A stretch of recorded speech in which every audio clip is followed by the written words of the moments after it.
आप सभी को मेरा नमस्कार।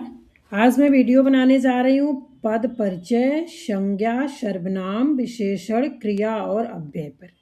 ठीक है, तो ये आप देखिए, पद परिचय इसलिए बना रही हूँ क्योंकि कुछ बच्चों की 10th और 9th के बच्चों की मांग है। ठीक है, इसलिए मैं बना रही हूँ और आप इसको देखिएगा।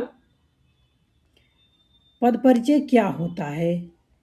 जैसे हम अपना परिचय देते हैं, ठीक उसी प्रकार एक वाक्य में जितने शब्द होते हैं उनका भी परिचय हुआ करता है। ठीक, वाक्य में प्रयुक्त प्रत्येक सार्थक पद को पद कहते हैं। ठीक है, तथा उन शब्दों के व्याकरणिक परिचय को पद परिचय कहते हैं। पद व्याख्या या पदान्वय कहते हैं। है समझ में? अब जैसे पद वास्तव में क्या है, ये मैं आपको बता रही हूँ।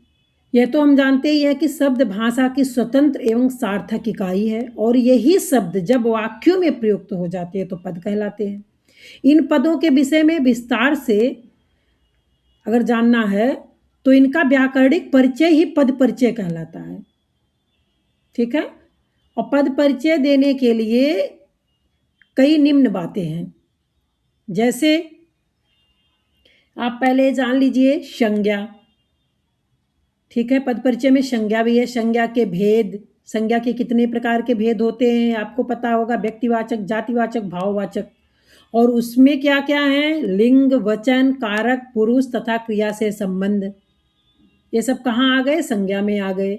अब सर्वनाम है, जैसे सर्वनाम के भेद हैं पुरुषवाचक, निश्चयवाचक, अनिश्चयवाचक, प्रश्नवाचक, निजवाचक, संबंधवाचक। फिर इसमें क्या क्या है? लिंग, वचन, कारक तथा क्रिया के साथ संबंध। ये हो गया सर्वनाम। फिर ऐसे विशेषण है, क्रिया है, क्रिया विशेषण है, समुच्चय बोधक है, संबंध बोधक है, विस्मयादि बोधक है, निपात है। ठीक, तो इसके जो है कई प्रकार के भेद हैं, जैसे आपको मैंने संज्ञा के बताए, सर्वनाम के बताए। ठीक है, और पद परिचय के लिए संक्षिप्त परिचय भी है। वो दो भागों में बांटा गया है, जैसे विकारी शब्द और अविकारी शब्द। विकारी शब्द वे जो लिंग, वचन तथा कारक के कारण अपना रूप बदलते हैं, विकारी उसे कहते हैं। ठीक है, और विकारी शब्दों के 4 भेद हैं: संज्ञा, सर्वनाम, विशेषण, क्रिया। संज्ञा आपको पता ही है, किसी स्थान, प्राणी, वस्तु या भाव के नाम को संज्ञा कहते हैं। मयंक पढ़ रहा है, और मयंक क्या है? व्यक्ति का नाम है। ठीक है, तो आप के समझ में आ गया। अब मैं आपको बताती हूँ। अब आगे देखिए, व्याकरणिक परिचय से तात्पर्य वाक्य में उस पद की स्थिति बताना, उसका लिंग, वचन, कारक तथा अन्य पदों के साथ संबंध बताना, ये आपको बताना है। ठीक है, अब जैसे यहाँ उदाहरण दे करके बता दे रही हूँ मैं। राजेश ने रमेश को पुस्तक दी। अब राजेश क्या है यहाँ? राजेश संज्ञा। और क्या है? राजेश एक व्यक्ति है। क्या है? पुल्लिंग है, एक वचन है। ठीक, अब यहाँ ने आ गया। ने के साथ क्या हो गया? कर्ता कारक हो गया ने में। द्विकर्मक क्रिया ये दी के साथ हो गई। ठीक है, अब यहाँ भी देखिए, रमेश क्या है? संज्ञा, व्यक्तिवाचक, पुल्लिंग है, एक वचन है, कर्म कारक है। और पुस्तक क्या है? संज्ञा है, और पुस्तक क्या है? जातिवाचक है, स्त्रीलिंग है, एक वचन है, कर्म कारक है। तो ये समझ आपको आ गया होगा। ठीक है, अब पद कितने प्रकार के होते हैं? 5 प्रकार के होते हैं।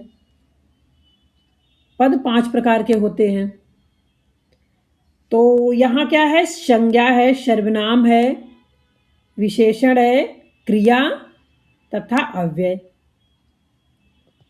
ठीक, पूछा भी जाए कि संज्ञा कितने पद 5 प्रकार के होते हैं, तो कौन कौन है? संज्ञा, सर्वनाम, विशेषण, क्रिया तथा अव्यय। ठीक है, अब इन सभी पदों का परिचय देते समय हमें निम्नलिखित बिंदुओं को ध्यान में रखना है। तो क्या है? अब यहाँ पद परिचय आ गया। अब पद परिचय में आपको बताना है संज्ञा के भेद। संज्ञा के भेद व्यक्तिवाचक, जातिवाचक, भाववाचक। और उसमें क्या क्या आ रहा है? लिंग, वचन, कारक, क्रिया का कर्ता है और क्रिया का कर्म है। ठीक। और सर्वनाम में क्या आ रहा है, मैंने अभी बताया भी आपको, सर्वनाम के भेद हैं। पुरुषवाचक, पुरुष है तो निश्चयवाचक है, निश्चयी पुरुष है, अनिश्चयवाचक है। पुरुष के मन में अनिश्चय भी होता है, और क्या होता है, प्रश्न भी होता है।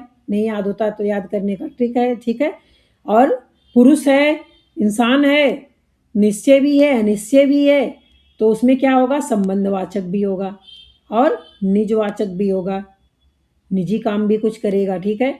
फिर इधर क्या है, लिंग, वचन, कारक और क्रिया का कर्ता, क्रिया का कर्म। ये सब पद परिचय में ही आ रहे हैं, ठीक है। अब इधर है विशेषण। अब विशेषण क्या है, विशेषण के भेद। विशेषण के भेद क्या हैं और विशेषण कितने प्रकार के होते हैं, ठीक है, ये भी आपको जानना जरूरी है। जैसा विशेषण किसे कहते हैं, जो शब्द संज्ञा की विशेषता बताते हैं उन्हें कहते हैं विशेषण।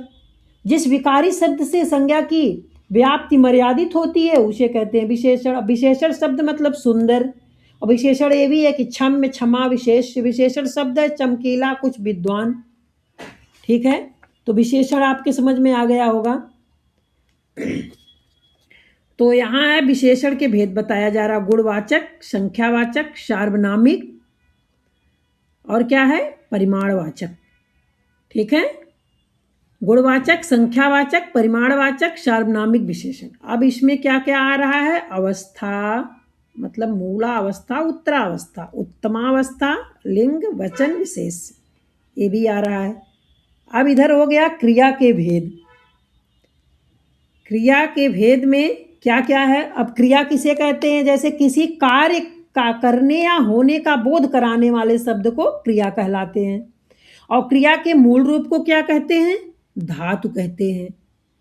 क्रिया के मूल रूप को क्या कहेंगे, धातु कहते हैं। और कर्म के आधार पर क्रिया के कितने भेद होते हैं, 2 होते हैं, ठीक है।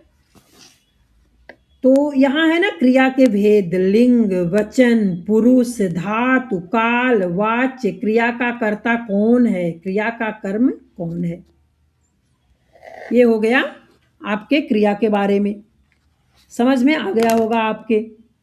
अब इधर क्या है, अब आप देखेंगे अव्यय क्रिया, विशेषण शब्द उपभेद विशेष क्रिया का निर्देश, ये अव्यय में हो गया, ठीक है। तो ये जो है एग्जाम में जरूर से जरूर पूछा जाता है, ऐसा नहीं है कि इससे आप भाग सकते हैं, ये जरूर आएगा और जरूर पूछा जाता है, ठीक है। तो अव्यय में क्या है, अव्यय में क्रिया, विशेषण, ठीक है।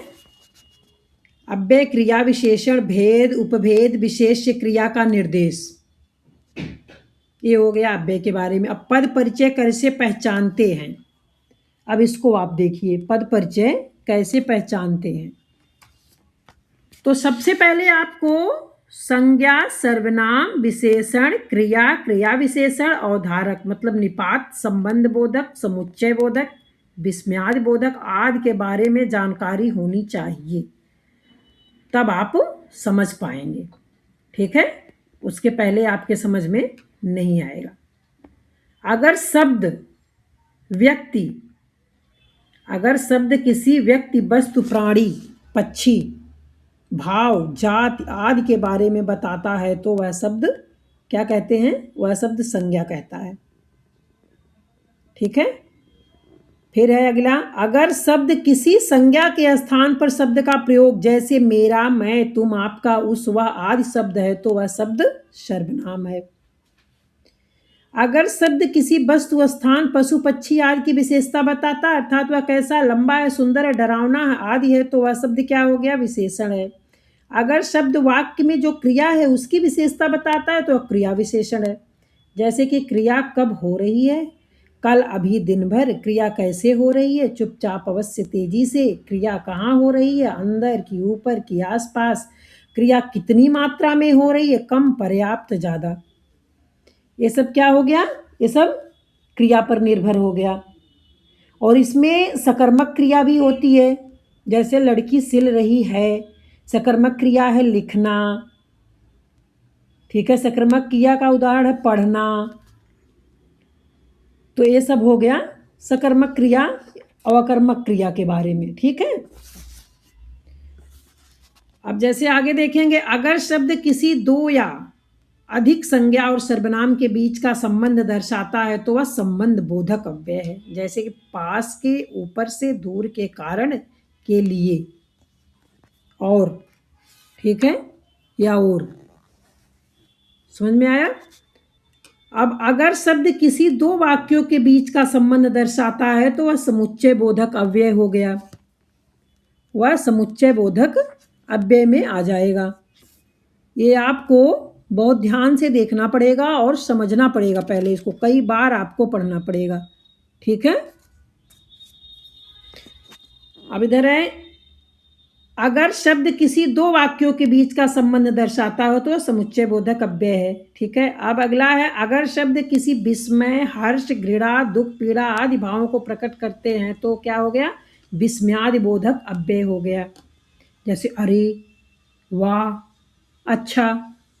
ठीक है, ऐसे शब्द जहाँ आए, लगता है ना कि क्या हो गया, कैसे हो गया, ये तो नहीं होना चाहिए था, ये विस्मयाद बोधक है। ठीक है, अगर शब्द किसी बात पर ज्यादा भार दर्शाता है तो वह क्या है? वह निपात है।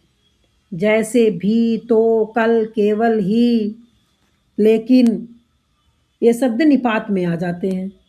ठीक है, अब आगे चलते हैं। आगे क्या है? उदाहरण के लिए आपको यहाँ नीचे भी कुछ दिए जा रहे हैं जो पद परिचय दिया गया है, उसके बारे में समझने के लिए। इधर है, आज समाज में विभीषणों की कमी नहीं है। तो विभीषण क्या हो गया? देशद्रोहियों। संज्ञा क्या हो गया? जातिवाचक संज्ञा हो गया, बहुवचन हो गया, पुल्लिंग हो गया, संबंध कारक हो गया, कारक की हो गया। ठीक है, ऐसे यहाँ कई उदाहरण हैं, वो आप पढ़ लेंगे। अब आगे है संज्ञा शब्द का पद परिचय। संज्ञा शब्द का पद परिचय क्या है? किसी भी संज्ञा पद के पद परिचय हेतु निम्न 5 बातें बतलानी होती है। पहले संज्ञा का प्रकार, उसका लिंग, वचन, कारक, उस शब्द का क्रिया के साथ संबंध। जैसे संज्ञा शब्द का क्रिया के साथ संबंध कारक के अनुसार जाना जा सकता है। राम पुस्तक पढ़ता है, इसमें क्या? उक्त वाक्य में राम तथा पुस्तक शब्द संज्ञाएं हैं। यहाँ इनका पद परिचय उक्त 5 बातों के अनुसार निम्नानुसार है होगा। जैसे राम व्यक्तिवाचक संज्ञा है, पुल्लिंग है, एक वचन है, कर्म कारक है, पढ़ता है, क्रिया का करता है। ठीक है, अब इधर पुस्तक हो गया जातिवाचक संज्ञा, स्त्रीलिंग, एक वचन, कर्म कारक, पढ़ता है, क्रिया का कर्म है। सर्वनाम शब्द का पद परिचय क्या है? किसी सर्वनाम के पद परिचय जो है, ये इतनी बातें प्रमुख होती है। तो सर्वनाम का प्रकार पुरुष सहित है। ठीक है, जैसे लिंग, वचन, कारक, क्रिया के साथ संबंध, ऐसे आदि आदि। ठीक है, अब यहाँ भी उदाहरण दिया गया है, यह उसकी वही कार है जिसे कोई चुरा कर ले गया था। इस वाक्य में यह उसकी, जिसे तथा कोई पद सर्वनाम है।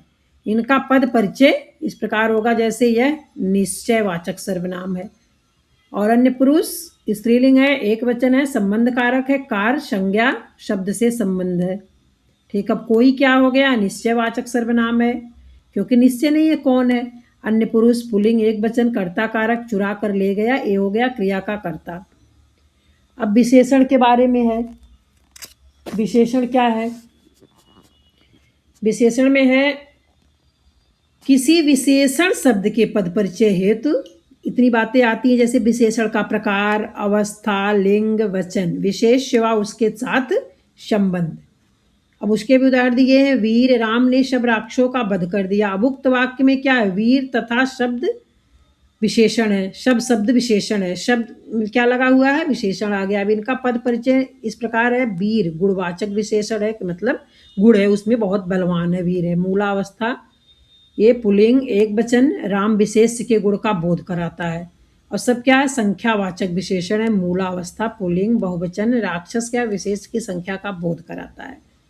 अब क्रिया शब्द का पद परिचय। अब एक क्रिया शब्द का पद परिचय है, तो क्रिया शब्द का पद परिचय, ये मैंने आपको क्रिया के बारे में पहले ही बता दिया था। ठीक है, तो क्रिया शब्द का पद परिचय है, क्रिया यहाँ दिया गया है ना, प्रकार है, लिंग है, वचन है, वाच्य, काल तथा वाक्य में प्रयुक्त अन्य शब्दों के साथ संबंध को बतलाता है। जैसे राम ने रावण को मारा, मारा क्या हो गया यहाँ, क्रिया सकर्मक है, पुल्लिंग है, एक वचन, कृतवाच्य भूतकाल, मारा क्रिया का कर्ता राम तथा कर्म रावण में सवेरे उठा।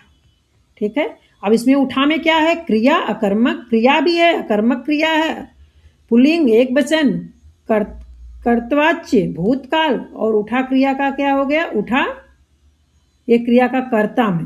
ठीक है, कर्म अन्वती। अव्यय शब्द का पद परिचय। अब अव्यय शब्द का पद परिचय क्या है, अव्यय आपको मैंने पहले बताया, जिन शब्दों में लिंग वचन कारक आदि के कारण कोई परिवर्तन नहीं होता वह अव्यय कहलाते हैं। ठीक है, अव्यय शब्द क्योंकि लिंग वचन कारक आदि से प्रभावित नहीं होता है। ठीक है, तो इनके पद परिचय में केवल अव्यय शब्द के दो प्रकार हैं, उसकी विशेषता संबंध ही बताया जाता है। जैसे क्रिया विशेषण है, क्रिया विशेषण के भेद, रीतिवाचक, स्थानवाचक, कालवाचक, परिमाणवाचक, उस क्रिया का उल्लेख जिसकी विशेषता बताई जा रही है। ठीक है, जैसे मैं भीतर बैठी थी और बच्चे धीरे धीरे पढ़ रहे थे, भीतर क्या हो गया, क्रिया विशेषण, और वहाँ बैठा क्या, स्थानवाचक हो गया, क्रिया विशेषण, बैठी क्रिया के स्थान की विशेषता हो गई, धीरे धीरे क्रिया विशेषण, रीतिवाचक क्रिया विशेषण, पढ़ रहे थे क्रिया की रीत की विशेषता है। अब यहाँ संबंध बोधक हो गया। ठीक है, अब संबंध बोधक में क्या है, संबंध बोधक जैसे जो अव्यय किसी संज्ञा के बाद आकर उस संज्ञा का संबंध वाक्य के दूसरे शब्द से दिखाता है उसे संबंध बोधक कहते हैं। यदि यह संज्ञा ना हो तो वही अव्यय क्रिया विशेषण कहलाएगा। ठीक है, यदि ये संज्ञा ना हो तो वही क्रिया विशेषण भी कहलाने लगेगा। और संबंध बोधक के भेद, ठीक है, जैसे प्रयोग, अर्थ और व्युत्पत्ति के अनुसार संबंध बोधक अव्यय के निम्नलिखित इनके पद भी बहुत ज़्यादा होते हैं। ठीक है, अब इधर है संबंध बोधक। संबंध बोधक के भेद हैं, किस संज्ञा सर्वनाम से संबद्ध है, ठीक है, और कुर्सी के नीचे बिल्ली बैठी है के नीचे, ये क्या हो गया, संबंध बोधक, कुर्सी और बिल्ली इसके संबंधी शब्द हैं। ठीक है, अब समुच्चय बोधक क्या है, ऐसा पद, समुच्चय बोधक में है ऐसा पद जो अव्यय, जो क्रिया या संज्ञा की विशेषता न बताकर एक वाक्य या पद का संबंध दूसरे वाक्य या पद से जोड़ता है, उसे कहते हैं समुच्चय बोधक। जैसे और, एवं, तथा, या, वा, क्यों, ऐसे ऐसे शब्द इत्यादि हैं। ठीक है, दो पदों अथवा वाक्यों को जोड़ना, यह दिखाना कि अलग वाक्य पिछले वाक्य का अर्थ परिणाम है या पिछला अगले का, दो या दो से अधिक वाक्यों में से किसी एक का ग्रहण, त्याग अथवा। ठीक है, ये हो गया आपका विस्मयादि बोधक। ठीक है, विस्मयादि बोधक के जो है, नहीं, समुच्चय बोधक, समुच्चय बोधक का मैंने बताया, समुच्चय बोधक भेदों का उल्लेख, जुड़ने वाले पदों का उल्लेख है। तुम कॉपी और किताब ले लो लेकिन फाड़ना नहीं। अब इसमें और क्या हो गया, समुच्चय बोधक समान अधिकरण, कॉपी किताब शब्दों का संबंध करने वाला, लेकिन भेद दर्शक विरोध दर्शक, भेद दर्शक मतलब विरोध दर्शक, तुम ले लो तथा फाड़ना नहीं, इन दोनों वाक्यों को ये जोड़ता है। अब विस्मयादि बोधक क्या है, भेदों और भावों का उल्लेख।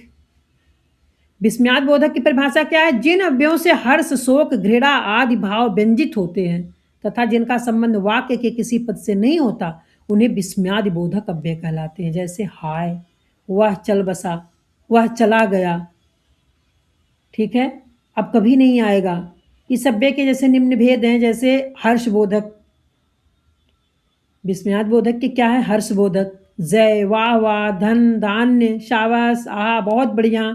शोक बोधक भी है, हाय, त्रायमाम, ठीक है, तो आप जान ही जाएंगे। आश्चर्य बोधक है, क्या हैं, हैं, ओ। अनुमोदन बोधक, अच्छा, ठीक, वाह, हाँ हाँ, शाबाश। तिरस्कार बोधक, छी, हट, अरे दूर जा, ठीक है। स्वीकार बोधक है, स्वीकृति बोधक है, संबंध बोधक है। स्वीकार बोधक मतलब समझ ही गए जी, हाँ, अच्छा, बहुत अच्छा। संबंध, संबोधन बोधक है, जैसे अजी, लो, जी, हे, अहो, अरे, ये सब हो गए। ठीक है, तो ये हो गए आपके विस्मयादिबोधक की परिभाषा मैंने बताया। अब आप समझ गए होंगे, जैसे वाह कितना सुंदर बगीचा है, ठीक मैं रोज आऊँगा। वाह विस्मयादिबोधक हर्ष, उल्लास। विस्मयादिबोधक मतलब स्वीकार बोधक। कुछ अतिरिक्त उदाहरण है नीचे, वो आप देख लीजिए। जैसे अपने गाँव की मिट्टी छूने के लिए मैं तरस गया। अपने क्या विशेषण सार्वनामिक विशेषण है, एक वचन पुल्लिंग विशेष से गाँव। गाँव की मतलब क्या हो गया, संज्ञा जातिवाचक संज्ञा है, एक वचन पुल्लिंग संबंध कारक कारक की। मिट्टी संज्ञा द्रव्यवाचक है, ठीक है। अब इधर है मैं सर्वनाम उत्तम पुरुष है, एक वचन पुल्लिंग तरस गया क्रिया का कर्ता। तरस गया क्रिया अकर्मक संयुक्त भूतकाल, एक वचन पुल्लिंग कृत्यवाच्य कर्ता मैं। निर्धन लोगों की ईमानदारी देखो। अब निर्धन क्या हो गया, विशेषण गुणवाचक बहुवचन पुल्लिंग विशेष से लोगों की संज्ञा जातिवाचक संज्ञा बहुवचन पुल्लिंग संबंध कारक कारक की।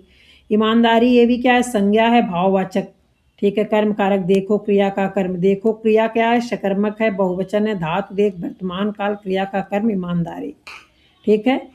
यह पुस्तक मेरे मित्र की है, यह क्या है विशेषण सार्वनामिक विशेषण है, एक वचन स्त्रीलिंग विशेष से पुस्तक। पुस्तक संज्ञा जातिवाचक, एक वचन स्त्रीलिंग कर्म कारक क्रिया का कर्म, ठीक है।